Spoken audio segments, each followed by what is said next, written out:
আমরা চেয়েছি একটি নিরপেক্ষ নির্দলীয় সরকারের অধীনে একটি ভোটের ব্যবস্থা। কিন্তু আমরা বর্তমানে এই এনসিপির আদলে যেটি দেখছি, তাদের কর্মকাণ্ড, তাদের চলাফেরায় মনে হচ্ছে তারা যেন বর্তমান সরকারি দলের ভূমিকায় অবতীর্ণ হয়েছে। সরকারের প্রচ্ছন্ন এবং প্রকাশ্য অনেক সহযোগিতা তারা পাচ্ছে। কেমন চলছে দেশের বর্তমান রাজনীতি? নতুন দিগন্ত, নতুন বাংলাদেশ, গণতন্ত্র কোন পথে? নেতাকর্মীদের চোখে গণতন্ত্রের গতি ও ভবিষ্যৎ, এসব প্রশ্নের উত্তর মিলবে আমাদের আয়োজনে। গণতন্ত্রের গতিপথ কোন পথে, নতুন বাংলাদেশের রাজনীতি।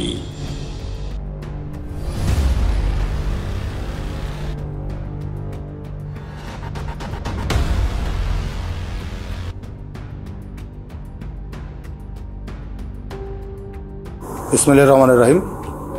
ধন্যবাদ মিশন 90 নিউজের সকল কলাকুশলীবৃন্দদেরকে এবং মিশন 90-র মাধ্যমে টাঙ্গাইলের সর্বস্তরের ছাত্র যুবক জনতা সকলকে বাংলাদেশ জাতীয়তাবাদী যুবদল টাঙ্গাইল জেলা শাখার পক্ষ থেকে শুভেচ্ছা এবং অভিনন্দন জানিয়ে আপনার যে বিষয়ের প্রশ্নটি, সেটি হচ্ছে যে বিগত 17 বছরে টাঙ্গাইলে যুবদলের ভূমিকা আন্দোলন সংগ্রামে।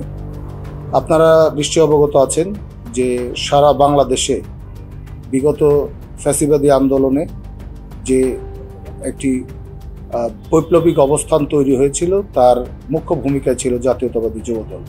তারই ধারাবাহিকতায় যেহেতু টাঙ্গাইলের কৃতি সন্তান সুলতান সালাউদ্দিন টুকু ভাই যুবদলের ওই সময় যুবদলের সাধারণ সম্পাদকের দায়িত্ব পালন করেছেন, যুবদলের সভাপতির দায়িত্ব পালন করেছেন, সেই হিসেবে তার নিজের জেলা হিসেবে টাঙ্গাইল জেলা যুবদলের ভূমিকা ছিল অন্যান্য জেলার তুলনায় অত্যন্ত গুরুত্বপূর্ণ এবং ব্যাপক ছিল সেই ভূমিকা। আমরা ঢাকার রাজপথে টাঙ্গাইল থেকে শত প্রতিবন্ধকতা পেরিয়ে আমরা সেই সময় ঢাকার প্রত্যেকটি কর্মসূচিকে সফল করেছি, আন্দোলন সংগ্রামে অংশগ্রহণ করেছি। আর আরেকটি প্রশ্ন করেছেন যে আপনার বর্তমান প্রেক্ষাপটে আমাদের ভূমিকা। তো সেটি হচ্ছে যে আমাদের বর্তমানে যে আমরা কিন্তু একটি আন্দোলনের মধ্যেই আছি, অর্থাৎ আমাদের যে দাবি ছিল একটি দেশে গণতন্ত্র প্রতিষ্ঠা করা, দেশে গণতন্ত্র এবং গণতান্ত্রিক পরিবেশে জনগণের যে অধিকার সেটি প্রতিষ্ঠিত করা। সেই জনগণ অধিকারের মধ্যে অন্যতম অধিকার হচ্ছে ভোটাধিকার। আমরা কিন্তু এখনো পর্যন্ত সেই ভোটাধিকার থেকে বঞ্চিত। গত 17 বছরে আপনারা দেখেছেন যে ভোটের নামে কি দুঃশাসন, কি অপশাসন, কি অবস্থায় ভোট হয়েছে। ভোটারবিহীন একবার হয়েছে ভোটারবিহীন সরকার, একবার হয়েছে দিনের ভোটের জায়গায় রাতের ভোটের সরকার। এরকম অনেক নামেই আমরা এই বিগত ফ্যাসিবাদ সরকারকে আমরা অবহিত করতাম, আমরা ডাকতাম। বর্তমানে আমরা 5 তারিখের পরে আমরা আশা করেছি যে দেশে একটি জনগণের সরকার প্রতিষ্ঠিত হবে, যার নেতৃত্ব দিবেন বর্তমান যে অন্তর্বর্তীকালীন সরকার। সেই অন্তর্বর্তীকালীন সরকারের মাধ্যমেই জনগণের আশা আকাঙ্ক্ষার বাস্তবায়ন হবে। জনগণ যাদেরকে ভোট দিবে তারাই রাষ্ট্র পরিচালনার দায়িত্ব নেবেন। আমি আবারও বলছি, রাষ্ট্র পরিচালনার দায়িত্ব নেবেন, রাষ্ট্র ক্ষমতা নয়। কারণ আমাদের দল ক্ষমতায় বিশ্বাসী না। আমরা চাই যে জনগণের ভোটে যারা নির্বাচিত হবে তারা রাষ্ট্র পরিচালনা করবে, অর্থাৎ জনগণের পক্ষ থেকে পরিচালনার দায়িত্বপ্রাপ্ত হবেন। তো আমরা দেখেছি অতীতে ক্ষমতাপ্রাপ্ত হয়ে তারা কি করেছেন। আমাদের দল, আমাদের নেতা দেশনায়ক তারেক রহমান, তিনি বারবারই বলেছেন যে জনগণ যাকে ভোট দেবে তারা রাষ্ট্র পরিচালনার দায়িত্ব নেবেন। তো আমরাও সেই আশা করছি যে বর্তমান সরকারের কাছে আমরা বারবার দাবি জানিয়ে আসছি যে আপনারা একটি নির্বাচনের রোডম্যাপ ঘোষণা করুন। নির্বাচনের আগে যে সকল নির্বাচনের জন্য যে সকল সংস্কারটুকু প্রয়োজন, সেই সংস্কারটুকু সম্পন্ন করেই নির্বাচন করা। বাকি যে সংস্কারের বিষয়গুলো আছে প্রত্যেকটি দল তার ভিশন উল্লেখ করবে এবং প্রয়োজনীয় যে প্রস্তাবনাগুলো আছে সেগুলো পরবর্তী সরকার এসে সেগুলো বাস্তবায়ন করবে। ইতিমধ্যেই আমাদের দল থেকে বিগত 2022 সনে আপনারা জানেন যে রাষ্ট্র সংস্কারের 32 দফা দেওয়া হয়েছে, 31 দফা দেওয়া হয়েছে। সেই দফা নিয়ে কিন্তু আমাদেরকে মাঠ পর্যায়ে সেই দফাগুলো নিয়ে আমাদেরকে বিভিন্ন কর্মসূচি সেমিনারের মাধ্যমে আমাদেরকে সজাগ করা হচ্ছে, যাতে করে আমরা এই দাবিগুলোর প্রতি যাতে আমরা নিজেরা সম্পৃক্ত হই এবং নিজেরা মনে প্রাণে বিশ্বাস করে আমরা যেন পরবর্তীতে যদি আমাদের দল রাষ্ট্র পরিচালনায় আসে তাহলে যেন এগুলো করার জন্য নিজেদের মধ্যে একটা দায়বদ্ধতা তৈরি হয়। তো সেই হিসাবে বর্তমান সময়ে আমরা চাচ্ছি যে জাতীয়তাবাদী যুবদল অতীতে 17 বছরের যে আন্দোলন সংগ্রাম যেটি ছিল, সেই ভোটাধিকারের জন্য আন্দোলন, সেই আন্দোলন আমরা মনে করি, যুবদল মনে করে, টাঙ্গাইল জেলা যুবদল মনে করে যে সেই আন্দোলন শেষ হয়ে যায়নি। সেই আন্দোলন এখনও বিদ্যমান রয়েছে, চলমান রয়েছে। আমরা একটি সুষ্ঠু সুন্দর পরিবেশে, নিরপেক্ষ পরিবেশে সবার অংশগ্রহণে একটি অংশগ্রহণমূলক নির্বাচনের মাধ্যমে সেটি আমরা মনে করি যে সেই আন্দোলনের সমাপ্তি হবে। এরপরে হয়তো আমরা যদি আমাদের দল যদি রাষ্ট্র পরিচালনার দায়িত্ব পায় তাহলে হয়তো রাষ্ট্র গঠনের দ্বিতীয় আন্দোলন বা পরবর্তী আন্দোলন আমাদের শুরু হবে, যে কিভাবে রাষ্ট্রকে সুন্দরভাবে এবং সুসংগঠিতভাবে এবং সমস্ত দেশবাসীকে সাথে নিয়ে রাষ্ট্রকে পুনর্গঠন করা যায়, সেটি হবে তার পরবর্তী পদক্ষেপ।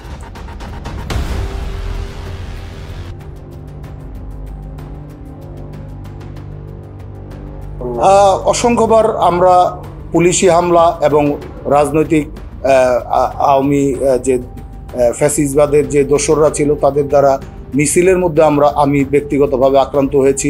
পুলিশ আমাকে টেনে হিস্ট্রে গাড়িতে উঠিয়ে নিয়ে গ্রেপ্তার করেছে। আমাকে মিছিলের মধ্যে থেকে আমাকে একদম প্রায় বিবস্ত্র করে ফেলেছে, আমার শরীরের সমস্ত কাপড় চোপড় ছিঁড়ে। অসংখ্য মামলা এখনও হাজিরা দিচ্ছি, গতকালকেও হাজিরা দিয়েছি। টাঙ্গাইলের মামলায় আমাকে সীমাবদ্ধ না রেখে মির্জাপুরের সংগঠিত মামলাতেও আমাকে সম্পৃক্ত করা হয়েছে। এছাড়া আমি টাঙ্গাইলের একটি সম্ভ্রান্ত স্কুল এবং কলেজে লেখাপড়া করেছি, বিন্দুবাসিনী স্কুল। এই শহরে আমার জন্ম, এই শহরে আমি বড় হয়েছি। আমাকে সর্বহারার তালিকাতে দিয়ে আমাকে পর্যাপ্ত পরিমাণে হ্যারাসমেন্ট করা হয়েছে, আমার পরিবারকে হ্যারাসমেন্ট করা হয়েছে। সর্বশেষ গত 28 অক্টোবরের আগে আমাকে জঙ্গি তালিকাতে অন্তর্ভুক্ত করার জন্য প্রত্যেকটা ডিপার্টমেন্টে নামে বেনামে চিঠি দেওয়া হয়েছে আমাকে। সেইভাবে তো আমাদের সকল জাতীয়তাবাদী শক্তির সকল ভাইদের সাথে আমিও তার ব্যতিক্রম না, সেই অত্যাচার থেকে আমিও পরিত্রাণ পাইনি। আমার ব্যবসা বাণিজ্যের উপরে আমার মানে পর্যাপ্ত পরিমাণ আমার একটি ইন্টারনেটের কেবলের ব্যবসা আছে, সেই ব্যবসাও তারা নিয়ে গিয়েছিল, যদিও 5 তারিখের পরে সেটি তারা স্বেচ্ছায় ছেড়ে দিয়েছে। আমার কাছে ফেরত এসেছে সেই দীর্ঘদিনের আমার পারিবারিক ব্যবসা, যেটি আমাদের পরিবারের থেকেই দীর্ঘদিন যাবৎ সেই ব্যবসা পরিচালনা করে আসতেছিল, সেই ব্যবসাও তারা মানে একদম দখলদারিত্বের মতো ডেকে নিয়ে ছেড়ে দিতে হবে হুমকি দিয়ে আমাদেরকে ছেড়ে দিতে বাধ্য করা হয়েছিল সেই সময়। এরকম তো ফ্যাসিবাদের যন্ত্রণায় জাতীয়তাবাদী দলের প্রত্যেকটি অঙ্গ সংগঠন এবং তৃণমূলের নেতাকর্মীরা পর্যন্ত জর্জরিত। সেই হিসাবে আমি টাঙ্গাইলের একজন জাতীয়তাবাদী দলের কর্মী হিসাবে আমি তার বাইরে থাকার কোনো কথা নয়, আমার উপরেও সেই ধারা অব্যাহত ছিল।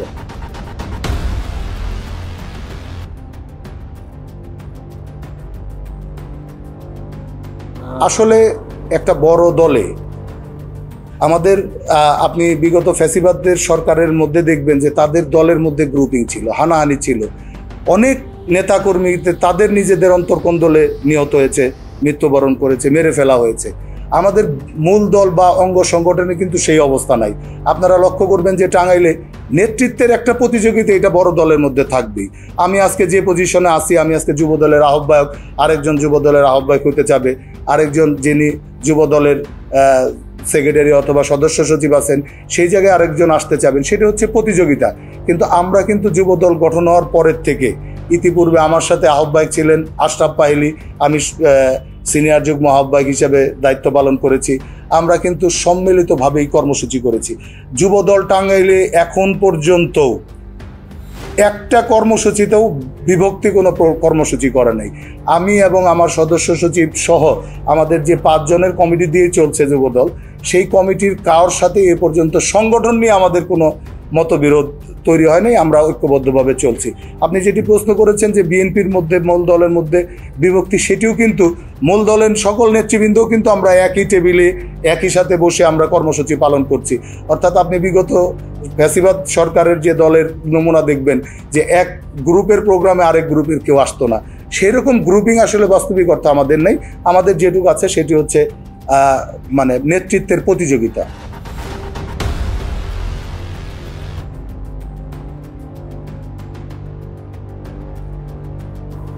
আসলে আমরা কোনো দলকেই কখনোই চ্যালেঞ্জ হিসাবে নেইনি। আমরা চেয়েছি, আমরা জনগণের জন্য কাজ করতে চেয়েছি, আমরা জনগণের জন্য কাজ করে যাচ্ছি।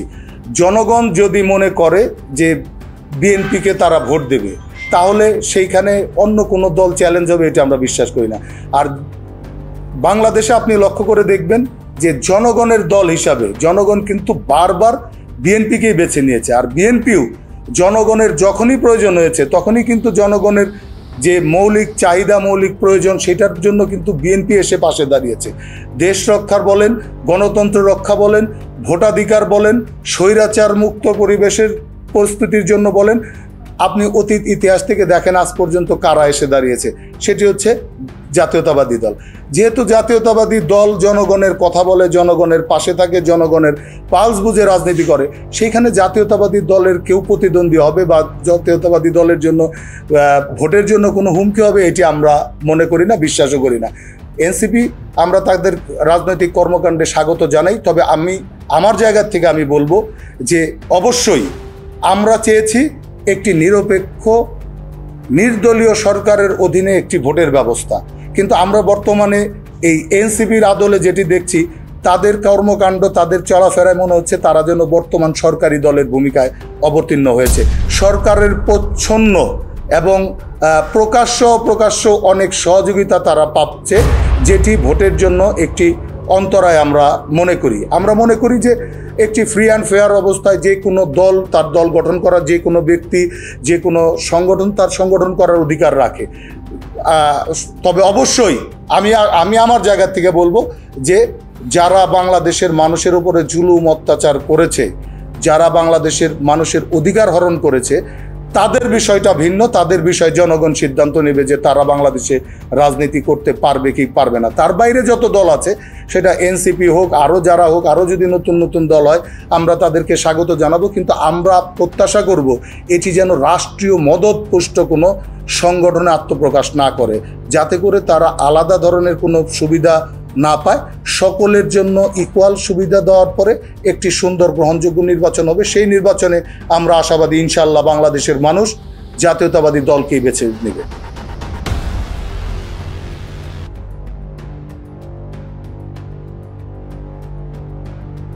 আসলে অন্তর্বর্তীকালীন সরকার 6 মাসের সরকার এবং বিভিন্ন জায়গা থেকে লোকজন নিয়ে এসে সরকার গঠন করেছে। তাদের কাছে আমরা শতভাগ সফলতা প্রত্যাশা করতে পারি না। তবে প্রত্যাশা তো আমাদের অনেক থাকেই। প্রত্যাশার সাথে প্রাপ্তির সংমিশ্রণ হওয়াটা যখন সরকারে থাকে, তাদের কাছ থেকে প্রত্যাশা এবং প্রাপ্তির সংমিশ্রণটা হওয়াটা খুব দূর হয়ে দাঁড়ায়। আমাদের এই সরকারের কাছে যা প্রত্যাশা ছিল যে তারা একটি পরিবর্তিত পরিস্থিতিতে যখন রাষ্ট্র পরিচালনার দায়িত্ব পেয়েছেন, দায়িত্ব পেয়েই তিনি সকল দল এবং মতকে সঙ্গে নিয়ে একটি সুন্দর গ্রহণযোগ্য ভোটের ব্যবস্থা করবেন। কিন্তু আমরা নানান সংস্কারের দিকে যতটুকু মনোনিবেশ দেখি, এখন পর্যন্ত ভোটের প্রশ্নে সেই রকম মানে উল্লেখযোগ্য কোনো আমরা দেখিনি।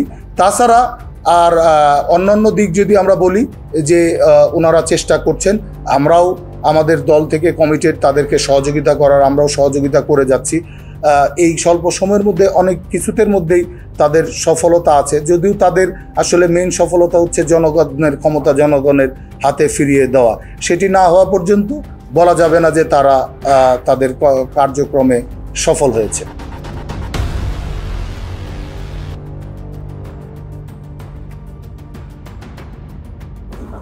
আসলে বিএনপি মানে আওয়ামী লীগকে নির্বাচন করতে দেওয়ার ব্যাপারে যে সিদ্ধান্ত, এটি হচ্ছে বিএনপির একদম সর্বোচ্চ মহলের সিদ্ধান্ত।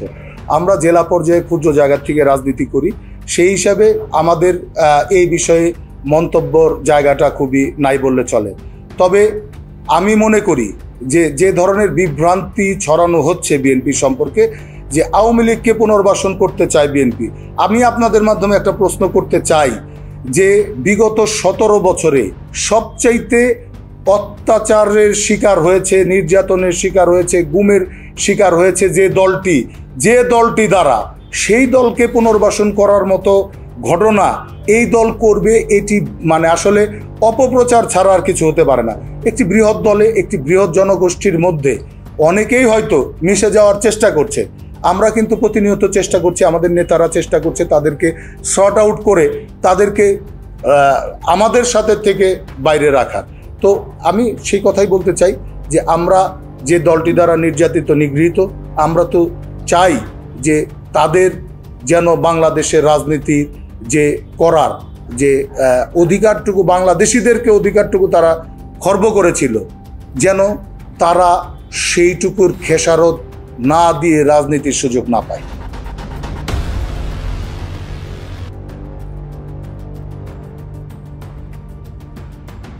ধন্যবাদ। আসলে আপনি একটি প্রশ্ন করেছেন, এটি জনগণের চেষ্টা করে সবাই সবসময়, বিশেষ করে আপনাদের মিডিয়ার মাধ্যমেও সেটি হচ্ছে অনেকের মধ্যেই সেই বিষয়টুকু যে বিএনপি এবং আওয়ামী লীগ একই মুদ্রার এপিঠ ওপিঠ এটি মানে এইটা প্রচারণা করার চেষ্টা করে। কিন্তু আপনি দেখেন 2001 থেকে 2007 পর্যন্ত রাষ্ট্র পরিচালনার দায়িত্বে ছিলেন আমাদের প্রাণপ্রিয় নেত্রী, দেশনেত্রী বেগম খালেদা জিয়া। আমাদের সেই সময়কার মন্ত্রী এমপিদেরকে আপনি দেখেন যে তাদের দেশের বাইরে কোনো সম্পদ, তাদের দেশের বাইরে কোনো স্থাবর অস্থাবর সম্পত্তির কোনো নিউজ এই 17 বছরে ফ্যাসিবাদ সরকার চেষ্টা করেও তাদের বিরুদ্ধে সেই সকল অভিযোগ আনতে পেরেছে কিনা, তাদেরকে দেশ ছেড়ে পালাতে হয়েছে কিনা, তাদেরকে বিএনপিকেও কিন্তু একটি আন্দোলনের মধ্যে সেই সময় তত্ত্বাবধায়ক সরকারের আদলে একটি সেনাশাসিত সরকার এসে বিএনপিকে সেই ক্ষমতা ছাড়তে বাধ্যই করেছিল। বাধ্য হওয়ার পরেও কিন্তু আমাদের নেত্রী সহ আমাদের তৃণমূলের কোনো নেতাকে আত্মগোপনে যেতে হয় নাই, দেশ ছাড়তে হয় নাই।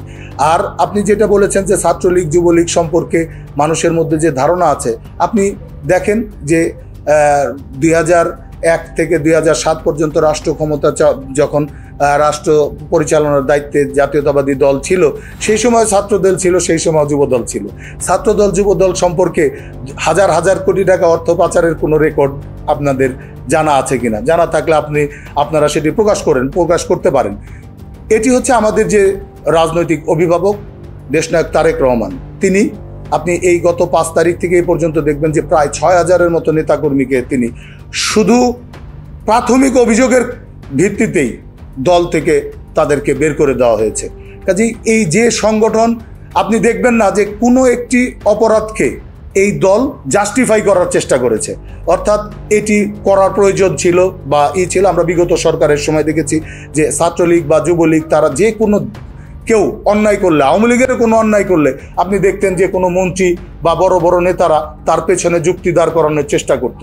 আপনাদের সাংবাদিকদের হাত পা ভেঙে দিত, সাংবাদিকদের উপরে হামলা করত, নানা ধরনের অত্যাচার করত, সেটারে জাস্টিফাই করার চেষ্টা করত। কিন্তু আপনি দেখেন যে বিগত 5 তারিখ থেকে শুরু করে অদ্যাবধি কোনো ঘটনায় যে বিএনপির কোনো নেতাকর্মীর নাম আসার সাথে সাথে তার পক্ষে নিয়ে আমাদের কোনো ধরনের বিবৃতি আমাদের নেতারা দিয়েছে। আপনি দেখেন যে সমসাময়িক সময়ে আমাদের এক ছাত্রনেতা, ইউনিয়নের ছাত্রদলের সভাপতি, পরবর্তীতে তার পূর্ণাঙ্গ ভিডিও আসার পরে কিন্তু দেখেছেন যে সে ছেলেটা সম্পূর্ণ নির্দোষ। তাকে একদম একটি পরিকল্পিতভাবে তাকে তার বক্তব্যকে, তার কথাকে কাটছাট করে তাকে ফাঁসানোর চেষ্টা করেছে। কিন্তু সেই কথার পরেও দল কিন্তু ওই কথাটুকু সোশ্যাল মিডিয়াতে এবং সংবাদ মাধ্যমে প্রচার হওয়ার পরে তার বিরুদ্ধে ব্যবস্থা নিতে দেরি করে নেই, একদম দ্রুত তার বিরুদ্ধে সাংগঠনিক ব্যবস্থা নিয়েছে।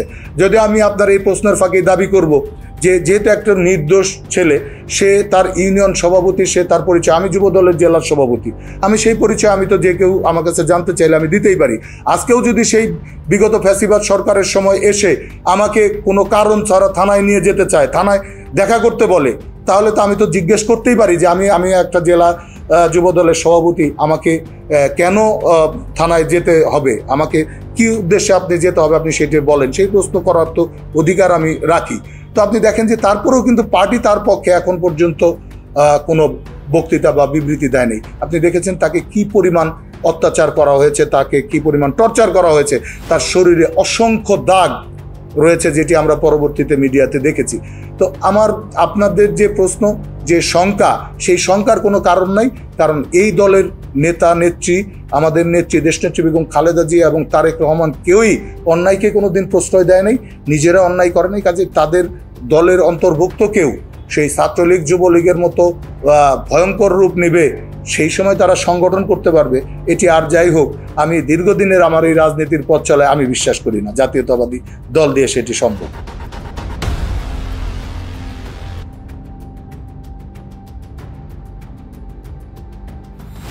আমি আসলে দুইটাকেই প্রাধান্য দেব। এখানে দুইটা ঘটনাই ঘটছে বলে আমি মনে করি। একটি হচ্ছে যে ল অ্যান্ড অর্ডারের জন্য যে আমাদের পুলিশিং ফোর্স যারা আছে তাদের যে ধরনের এফোর্টটা দেওয়া দরকার, অর্থাৎ আপনি যদি মনে করেন, আপনি যে প্রশ্নটা করেছেন দ্বিতীয় অংশ, অর্থাৎ ফ্যাসিবাদের দোসররা বিভিন্ন জায়গায় লুকিয়ে আছে, তারা এটি সুসংগঠিত করছে, তাদেরকে আইনের আওতায় নেওয়ার দায়িত্বটা কার? তাদের আইনের আওতায় দায়িত্ব নেওয়ার কিন্তু এই আপনার বর্তমান সরকারের নির্দেশে যারা আইন শৃঙ্খলা রক্ষার দায়িত্বে আছেন তাদেরকেই।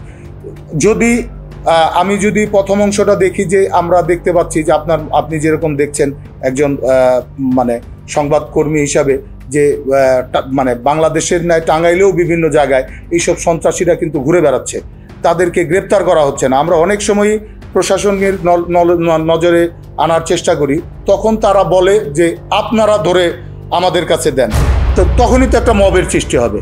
আমরা তো চাই না যে একটা মব কালচার বাংলাদেশে প্রতিষ্ঠিত হোক, আইন নিজের হাতে তুলে নিয়ে মানুষজন তখন ভিন্ন দিকে চলতে থাকবে, সেটা কন্ট্রোল করা খুব কঠিন হবে। তাহলে এদেরকে গ্রেপ্তার করার দায়িত্ব হচ্ছে আইন শৃঙ্খলা বাহিনীর। আপনার এই প্রশ্ন থেকে আমি দাবি জানাতে চাই যে প্রশাসনকে আরও অ্যাক্টিভ হতে হবে, আরও থাকতে হবে, যে এই বিষয়টাকে আরও সক্রিয় হতে হবে। আর এটি তো আপনি একটি চোখ বন্ধ করারও প্রয়োজন পড়বে না। আপনি বিনা দ্বিধায় বলতে পারেন যে একযোগে সারা বাংলাদেশে ধর্ষণের মতো একটা অপকর্ম হবে, এটি কোনোদিন সম্ভব, এটি যদি একটা পরিকল্পিত ঘটনা না হয়।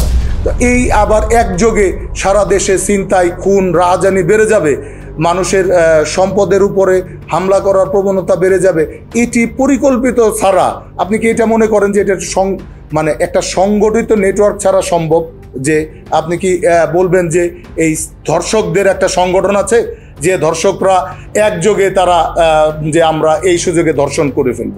বিষয়টা কিন্তু তা না। এটি হচ্ছে একটা সংগঠিত সংগঠনের, পতিত সংগঠনের লোকজনই যেহেতু তারা রাষ্ট্রের মধ্যে তাদের অপরাধের বিচারের সম্মুখীন হতে হচ্ছে না, তারা নির্দ্বিধায় চলাফেরা করতে পারছে, এই সুযোগে তারা যে গত সরকারের সময় বৈধ অবৈধভাবে, বিশেষ করে অবৈধভাবে হাজার হাজার কোটি টাকা তারা অর্থ নিজেদের ইনকাম করেছে, তারা অর্জন করেছে, সেই অর্থ তারা ছড়িয়ে দিয়ে পরিকল্পিতভাবে সেটি করছে। কিন্তু সেটি করতে পারার দায়িত্ব কিন্তু এই সরকার আপনি এই সরকার এড়াতে পারে না।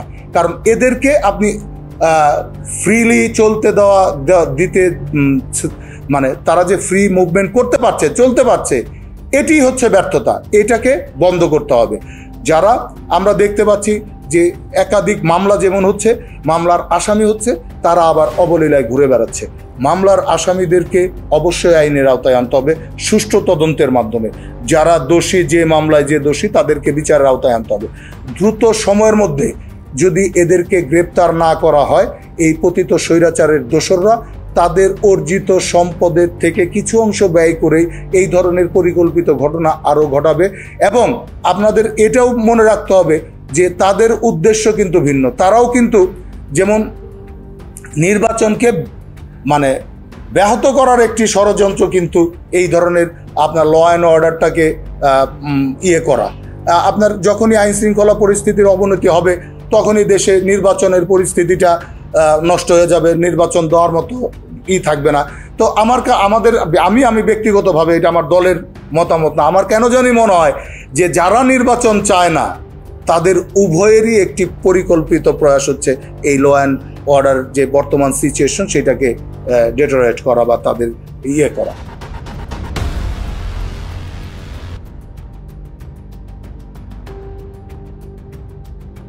না, আমি আমাদের কর্মীদের মাঝের থেকে এই খবরগুলো শুনি যে তারা বিভিন্ন সময় প্রশাসনকে যখন বলে যে এই জায়গায় আওয়ামী লীগের দোসররা আছে, তো তারা এতদিন পর্যন্ত যে আসলে আমাদের ফুল মানে আইন শৃঙ্খলার ইটা রেস্টোর হয় নাই, অনেকের মধ্যেই সেই ইটা গ্যাপটা রয়ে গেছে, যে কারণে তারা তাদেরকেই বলে যে আপনারা আটকান, আমাদেরকে খবর দেন, আমরা যাই নিয়ে আসি। এই বিষয়গুলো অনেকেই আমাদের কাছে বলেছে, বিশেষ করে আমার কাছে বলেছে। আমি সরাসরি এরকম কাউকে কমপ্লেন করেছি সেরকম না, তবে আমাদের কর্মীদের অনেকেই কমপ্লেন করেছে, যেটা আমাকে তারা অবগত করে।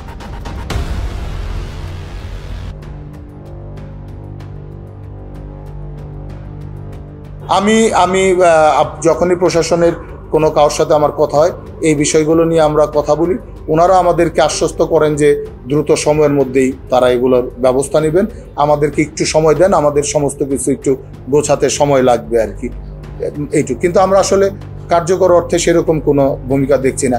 আপনি টাঙ্গাইলে দেখেন যে আপনাকে যদি আমি এক দমে নাম বলতে বলি, আপনি অন্ততপক্ষে 100 থেকে 150 সন্ত্রাসীর নাম বলতে পারবেন। সেখানে কয়জন গ্রেপ্তার হয়েছে এই পর্যন্ত, আজকে পর্যন্ত কয়জন গ্রেপ্তার হয়েছে? এই গ্রেপ্তারের সংখ্যা না হলে আপনি সেই সন্ত্রাসীদেরকে অভয়ারণ্য বানায় রেখে আপনি আইন শৃঙ্খলা পরিস্থিতির উন্নয়ন ঘটাবেন, এটি প্রত্যাশা করা দূর হবে না।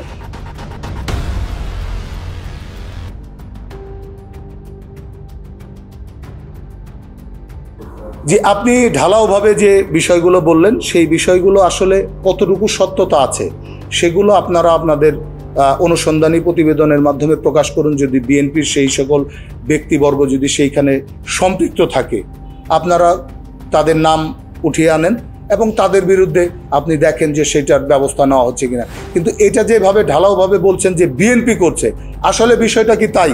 আপনি দেখেন যে বিগত ফ্যাসিবাদ সরকারের সময় প্রত্যেকটা সেক্টরের দখলদারের মতো দখলদারিত্বের দায়িত্ব পালন করেছে আওয়ামী ফ্যাসিবাদের দোসর, আওয়ামী লীগ, যুবলীগ, ছাত্রলীগ, স্বেচ্ছাসেবক লীগ। তাদের আপনি ওই সিএনজি স্টেশনে যাবেন, সিএনজির দখলদারিত্ব কাদের হাতে? আপনি বাস স্টেশনে যাবেন, তাদের দখলদারিত্ব কাদের হাতে?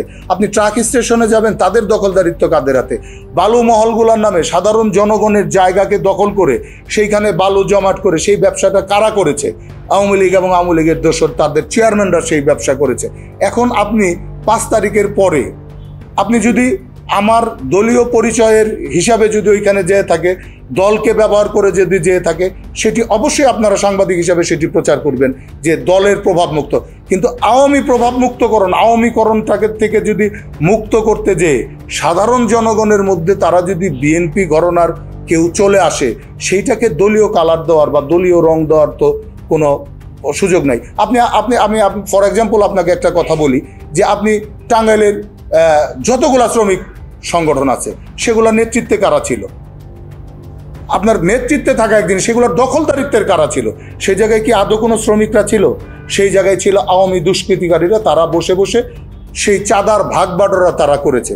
এখন সেইদেরকে মুক্ত করে যদি আপনি নতুন কাউকে সেখানে ওই ঘরানার অর্থাৎ ওই শ্রমিক রিলেটেড অংশের যদি কাউকে যদি আপনি শ্রমিককে বসাতে চান, তারা তো এতদিন যাদেরকে বসিয়েছে এই আওয়ামী ফ্যাসিবাদের দোসররা ছাড়া কেউ ওইখানে যেতে পারে নাই।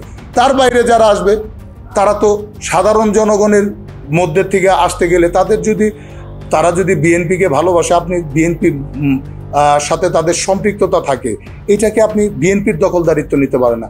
আপনি দেখেন যে আমি যুবদলের আহ্বায়ক হিসাবে কোনো বালুমহল, কোনো সিএনজি স্টেশন, কোনো ইসের দখলদারিত্বের মধ্যে বা তার মধ্যে আমরা যাচ্ছি কিনা, আমার দলের কেউ যাচ্ছে কিনা। এখন এই যে যারা সিএনজি চালাতো, আপনি মনে করেন একটা সিএনজি সমিতি গত ফ্যাসিস্টদের স্মরণের পরে যখন আসবে, সেই জায়গায় জাতীয়তাবাদী দলের সমর্থকদের কেউ একজন এখন তাদেরকে এনে, বাকি শ্রমিকরা এনে তাদেরকে নেতৃত্বে বসিয়ে দিচ্ছে। এবং দেখেন যে যেভাবে বলা হয় যে দখলদারিত্ব হচ্ছে, আপনি যে জায়গায় তারা 30 টাকা চাঁদা নিত, 50 টাকা চাঁদা নিত, সেই চাঁদার পরিমাণটা এখন সেখানে আছে কিনা, সেই একই ধরনের চাঁদা তোলা হচ্ছে কিনা, চাঁদাগুলো বন্ধ করে দেওয়া হয়েছে আমার জানা মতে। যে জায়গা হয়তো তারা নিজেরা যে ট্রাফিক কন্ট্রোলের জন্য তাদের যে শ্রমিকগুলো ওইখানে পরিশ্রম করে সারাদিন খাটে, তাদের জন্য কিছু টাকা পয়সা তারা তুলে হয়তো শ্রমিকদের দিতে পারে, কিন্তু সেটিও আমাদের দলের সরাসরি কোনো নেতাকর্মী জড়িত আমার জানা নেই। আপনাদের জানা থাকলে আমাদেরকে জানাবেন। আমরা যদি যুব দলের টাঙ্গাইল জেলার কেউ কোথাও জড়িত থাকে, আমি আপনাদের মাধ্যমে কথা দিচ্ছি যে তার যুব দলের পরিচয় আর থাকবে না ইনশাল্লাহ।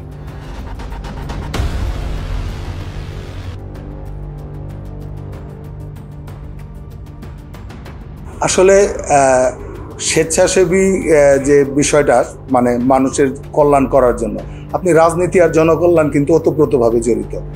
কোনো রাজনীতি কিন্তু কোনো পেশা না, পেশা যে বিষয় না, কিন্তু রাজনীতি যারা করে প্রত্যেকেরই একটা উদ্দেশ্য থাকে যে জনসেবা করা। তো আমাদের বিগত ফ্যাসিবাদ সরকারের সময় আপনারা দেখেন যে আমাদের রাজনীতির কর্মকাণ্ডগুলো একদম সীমাবদ্ধ করে দিয়েছিল। লিমিটেড কিছু জায়গা আমরা স্কোপ পেতাম সেই সময় রাজনীতি করার জন্য, কিন্তু আমাদের তো মনের মধ্যে জনকল্যাণের, জনসেবা করার যে আগ্রহ, যে এইটা নিয়েই তো আমরা রাজনীতিতে এসেছিলাম। যে কারণে টাঙ্গাইলের যতগুলা স্বেচ্ছাসেবী সংগঠন আছে, ব্যক্তিগতভাবে যে জনগণের কাছে থাকার জন্য, জনগণকে যাতে কিছু করতে পারি, উপকার করতে পারি, আমি ব্যক্তিগতভাবে স্বেচ্ছাসেবী সংগঠনগুলোর সাথে জড়িত থেকেছি। এবং যেহেতু এই সংগঠনগুলো দিয়ে আসলে জনগণের সরাসরি কাজ করা যায়, যেখানে কোনো মানে দলীয় বা থাকে না, এখানে একটা তৃপ্তিরও বিষয় থাকে আর কি। তো যেহেতু এই সংগঠনগুলো জনগণের মানে অত্যন্ত প্রান্তিক পর্যায়ের জনগণের মানে প্রয়োজনে তারা ভূমিকা রাখে, তো এটিকে আমি অবশ্যই আমার যত ব্যস্ততাই থাকুক এটার সাথে আমি সম্পৃক্ত থাকতে চাই। ইনশাআল্লাহ ভবিষ্যতে থাকবো এবং তাদের জন্য কিছু করতে পারলে আমি নিজেকে ধন্য মনে করব।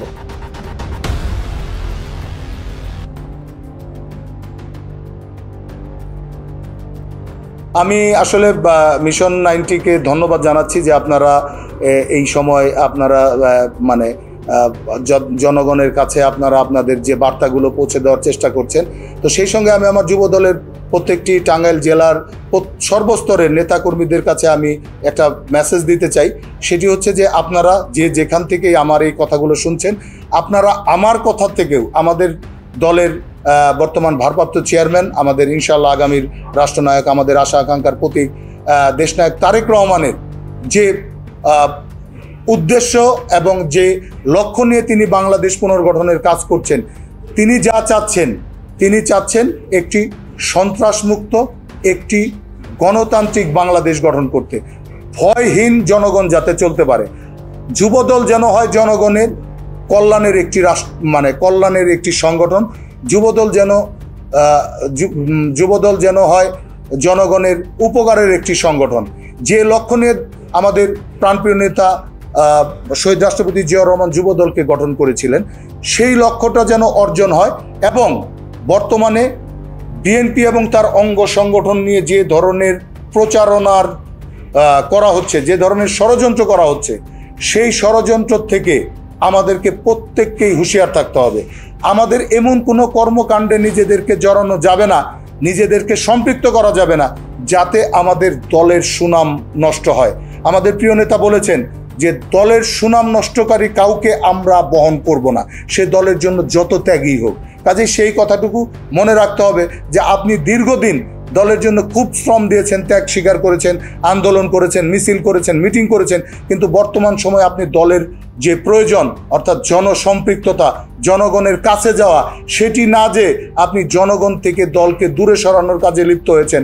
আপনার মতো কর্মী, আমার মতো কর্মী এই দল বহন করবে, এটি আপনাদের প্রত্যাশা করা উচিত না। কাজেই সকলকে আমি সতর্ক করব যে আপনারা কোনো ধরনের দল বিরোধী, দেশ বিরোধী এবং সমাজ বিরোধী কোনো কর্মকাণ্ডে নিজেরা না জড়িয়ে সামাজিক উন্নয়নমূলক কর্মকাণ্ড, সামাজিক জনকল্যাণমূলক কর্মকাণ্ডে সম্পৃক্ত হবেন। দেশনায়ক তারেক রহমানের নির্দেশনা অনুযায়ী চলবেন, সেটি আপনাদের কাছে আমার অনুরোধ থাকবে। এই মিশন 90-র নিউজের মাধ্যমে আপনাদের কাছে আমার বার্তা। ধন্যবাদ জানিয়ে শেষ করব।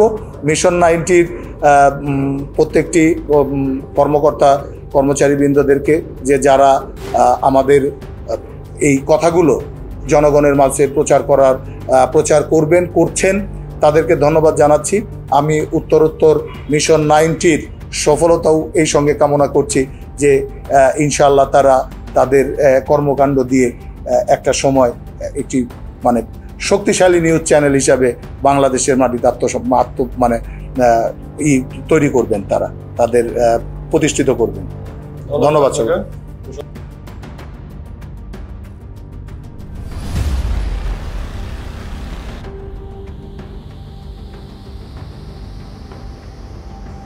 মিশন 90 সংবাদের পিছনে নয়, ভিতরে ছুটি।